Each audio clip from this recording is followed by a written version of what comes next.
Okay, out here at the side gate, issues we've got with this, obviously the hinges aren't strong enough at the moment to be closing the gate, so the tension needs to be wound up on those. And then when we look at the latch, I'm hitting the bottom of it. It's making contact with this bit of the latch. So all we need to do here is undo this top nut here and lower this, and then you can lower the latch so it does connect properly with the this part here. Shouldn't be a problem. That's going to be an easy fix. You just need to take this screw out. There's a screw there. Take that out, lower the latch a little bit, and then refit the screw into it. There'll be a hole there that it will fit into, so it's not too hard to fix. Obviously, you know about the issue here. This horizontal and this horizontal there, you can't have anything climbable within 1.2 meters. So 1.2 meters out here and down. So that's a climbable point. This is a climbable point. This mesh will do the job. It's perfect for the job. So it just needs to be rolled out and fixed. And on the inside, for 300 mil, it needs to be rolled out and fixed. So it looks like you're already across that, but that needs to be fitted and firmly fitted, not loosely, but well fitted so it's permanently in place and prevents any child from climbing. Another issue we've got down here is this gap here is substantially more than 100 mil, so a child could climb under this very easily. We need to see a permanent piece of timber fixed or some masonry fixed, but not bits of rubble. So all this can be moved by a child.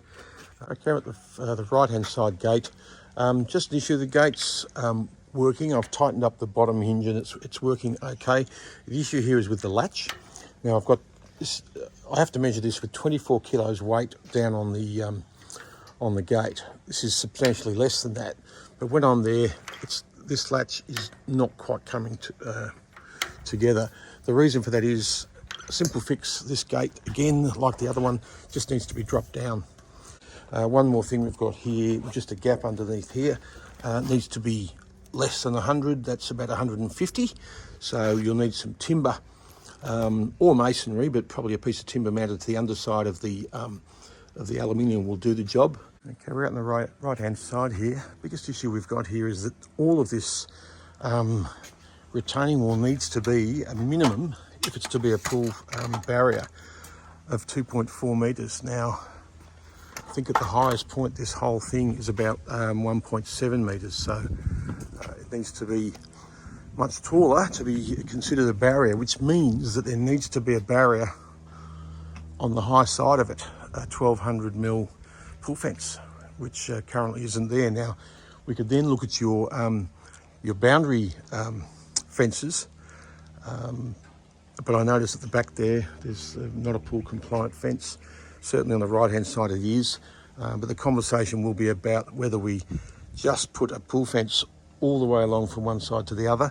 We still then have an issue about the climbability of the far side of your boundary fences, what I'll still be looking at. If we were to make your whole property pool compliant, that would mean then that we need a pool compliant fence along the side here, 1.2, but it can't be the material it is there now. So basically it needs to be a pool barrier.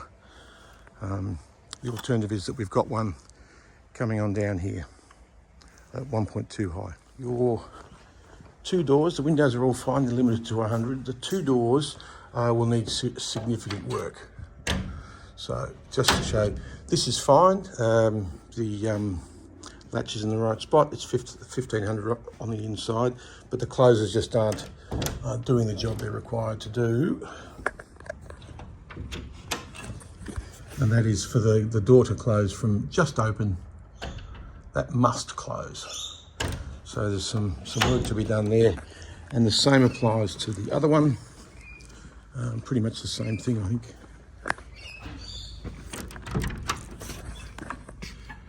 Just that needs to close from this point. Or even wide open. Pardon the banging.